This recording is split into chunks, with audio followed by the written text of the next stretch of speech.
Hello, welcome back to my YouTube channel, episode 6 of Unhealthy Relationship.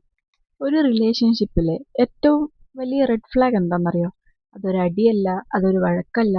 കാരണം എല്ലാ റിലേഷൻഷിപ്പിലും അഭിപ്രായ വ്യത്യാസങ്ങൾ ഉണ്ടാവും. നിങ്ങളെ തന്നെ മറക്കാൻ ശ്രമിക്കുക, നിങ്ങൾക്ക് നിങ്ങളെ തന്നെ നഷ്ടപ്പെടുക, നിങ്ങളെ തന്നെ സംശയിക്കുക. ഇങ്ങനെയെല്ലാം നിങ്ങൾ റിലേഷൻഷിപ്പിൽ ഉള്ളതെങ്കിൽ നിങ്ങളൊന്ന് ഇരുന്ന് ആലോചിക്കേണ്ട സമയമായി. കാരണം ഒരു റിലേഷൻഷിപ്പ് എന്ന് പറയുന്നത് ഇങ്ങനെയൊന്നുമല്ല. നമ്മളായിട്ട് മുന്നോട്ട് പോകാനാണ് അത് ഹെൽപ്പ് ചെയ്യുന്നത്. അപ്പോൾ ഇന്ന് ഞാൻ സംസാരിക്കാൻ പോകുന്നത് ഒരു റിലേഷൻഷിപ്പിൽ ഉണ്ടാവാൻ പാടില്ലാത്ത ഒരു 5 പ്രധാനപ്പെട്ട റെഡ് ഫ്ലാഗ്സിനെ പറ്റിയിട്ടാണ്. അപ്പോൾ നമുക്ക് നേരെ വീഡിയോയിലോട്ട് പോകാം.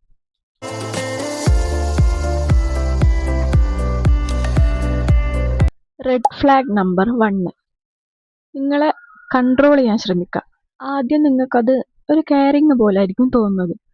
എന്നെ സ്നേഹിക്കുന്നത് കൊണ്ടല്ലേ ആളിങ്ങനെ പറയുന്നത് എന്നൊരു തോന്നൽ ആദ്യം ഉണ്ടാവും. പക്ഷെ പിന്നെ അവനോ അവളോ ആരും ആയിക്കോട്ടെ, എവിടെ പോന്ന്, എന്ത് ചെയ്യണം, എന്ത് ഇടണം, എപ്പോൾ വരും, ആരോട് സംസാരിക്കണം, ആരോട് സംസാരിച്ചൂടാ, ഇതെല്ലാം ഒരു കൺട്രോളിങ് ആയിട്ട് മാറും.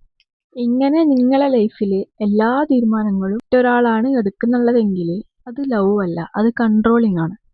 റെഡ് ഫ്ലാഗ് നമ്പർ 2, നിങ്ങളെ എപ്പോഴും കുറ്റപ്പെടുത്താം. നിങ്ങളുടെ പാർട്ട്ണർക്ക് എന്തെങ്കിലും വിഷമമായാൽ, നിങ്ങളുടെ പാർട്ട്ണർക്ക് എന്തെങ്കിലും സങ്കടമായാൽ, എന്തെങ്കിലും ദേഷ്യം വന്നാൽ എല്ലാത്തിനും കുറ്റം നീയായിരിക്കും.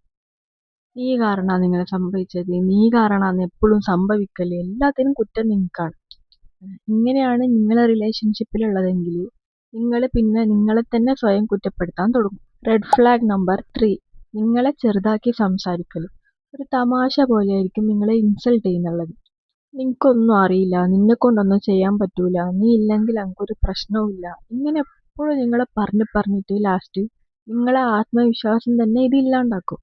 Red flag number 4, silent treatment. ഇപ്പോൾ ഒരു ഫൈറ്റ് നിങ്ങളുടെ ഇടയിൽ നടന്നാൽ സംസാരിക്കാണ്ടിരിക്കുക, ദിവസങ്ങളോളം ഇഗ്നോർ ചെയ്യുക, മെസ്സേജിന് റിപ്ലൈ തരാണ്ടിരിക്കുക, കോൾ എടുക്കാണ്ടിരിക്കുക, ഇതെല്ലാം ഒരു പണിഷ്മെന്റ് പോലെ നിങ്ങളോട് ചെയ്യുക.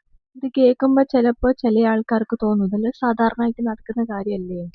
പക്ഷെ എപ്പോഴും ഇങ്ങനെ ബിഹേവ് ചെയ്യുന്നത് അത് സാധാരണ അല്ല, അത് നിങ്ങളെ പേടിപ്പെടുത്താനോ നിങ്ങളെ കൺട്രോൾ ചെയ്യാനോ നോക്കുന്നതാണ്. റെഡ് ഫ്ലാഗ് നമ്പർ 5, നിങ്ങൾക്ക് നിങ്ങളെ തന്നെ തിരിച്ചറിയാണ്ട് വരല്. ഇതാണ് ഏറ്റവും ഇമ്പോർട്ടൻറ്റ്. ഇപ്പം നിങ്ങൾ ചിരിക്കുമായിരുന്നു, നിങ്ങൾ പുറത്തു പോവായിരുന്നു, നിങ്ങൾക്കൊരു ഡ്രീം ഉണ്ടായിരുന്നു. പക്ഷെ ഇപ്പോൾ നിങ്ങൾ എപ്പോഴും പേടിച്ചിട്ടാണ് ജീവിക്കുന്നുള്ളത്. നിങ്ങൾക്ക് ഒന്ന് പുറത്തു പോകണമെങ്കിൽ ഒരു പേടി വരും, നിങ്ങളെ ഇഷ്ടങ്ങളില്ലാണ്ടായി, നിങ്ങളെ ആത്മവിശ്വാസം ഇല്ലാണ്ടായി. ഒരു കണ്ണാടിയിൽ നോക്കുമ്പോൾ പോലും ഇത് ആ പഴയ ഞാനല്ല എന്നുള്ളൊരു തോന്നൽ നിങ്ങൾക്ക് വന്നിട്ടുണ്ടെങ്കിൽ ആ റിലേഷന് നിങ്ങളെ വളർത്തുന്നല്ല ഉള്ളത്, നിങ്ങളെ തകർക്കുന്നതാണുള്ളത്. ഒരു റിലേഷൻഷിപ്പിൽ ലവ് മാത്രമല്ല വേണ്ടത്, ഒരു റെസ്പെക്റ്റ് വേണം, ട്രസ്റ്റ് വേണം. നമ്മൾ ആ റിലേഷൻഷിപ്പിൽ സേഫ് ആണെന്നുള്ളൊരു തോന്നൽ കൂടി വേണം. അപ്പോൾ ഞാനിപ്പോൾ ഈ പറഞ്ഞ 5 റെഡ് ഫ്ലാഗ്സ് നിങ്ങളെ റിലേഷൻഷിപ്പിൽ ഉണ്ടെങ്കിൽ പെട്ടെന്ന് തന്നെ ഒരു തീരുമാനം എടുക്കണം എന്നൊന്നും ഞാൻ പറയുന്നില്ല. പക്ഷെ നിങ്ങളെ ഫീലിങ്സിനെ ഇഗ്നോർ ചെയ്യരുത്. നിങ്ങൾക്ക് വിശ്വാസമുള്ള ഒരാളോട് സംസാരിക്കുക, ആവശ്യമാണെങ്കിൽ ഒന്ന് കൗൺസിലിങ്ങിന് പോയിട്ട് ആ കൗൺസിലറോടൊന്ന് സംസാരിക്കുക, എല്ലാം ഷെയർ ചെയ്യുക. പിന്നെ ഒരു ഇമ്പോർട്ടൻ്റ് കാര്യം പറയാനുള്ളത്, ഇതെപ്പോഴും നിങ്ങൾ ഓർത്ത് വെക്കുക, നിങ്ങളെ ശരിക്കും സ്നേഹിക്കുന്ന ഒരാളെ നിങ്ങളെ ആത്മാഭിമാനമൊന്നും ഒരിക്കലും ഇല്ലാണ്ടാക്കാൻ നോക്കൂല. നിങ്ങൾ എന്താണോ അതായിട്ട് ജീവിക്കുക, അങ്ങനെയായിരിക്കും അയാൾ പറയുന്നത്. സോ നിങ്ങൾക്ക് ഈ വീഡിയോ ഇഷ്ടപ്പെട്ടെങ്കിൽ നിങ്ങൾക്ക് നിങ്ങളെ ഫ്രണ്ട്സിനോ ഫാമിലിയിലായിരിക്കെങ്കിലോ ഇങ്ങനെ റിലേറ്റ് ചെയ്യാൻ പറ്റുന്നുണ്ടെങ്കിൽ അവർക്ക് ഈ വീഡിയോ ഷെയർ ചെയ്ത് കൊടുക്കുക. അപ്പോൾ ഇതുപോലുള്ള വീഡിയോസ് കാണാൻ ഇഷ്ടമാണെങ്കിൽ മറക്കാണ്ട് എൻ്റെ ചാനൽ സബ്സ്ക്രൈബ് ചെയ്യാം. അപ്പോൾ അടുത്തൊരു വീഡിയോ ആയിട്ട് വരുന്നവരേക്കും ബൈ.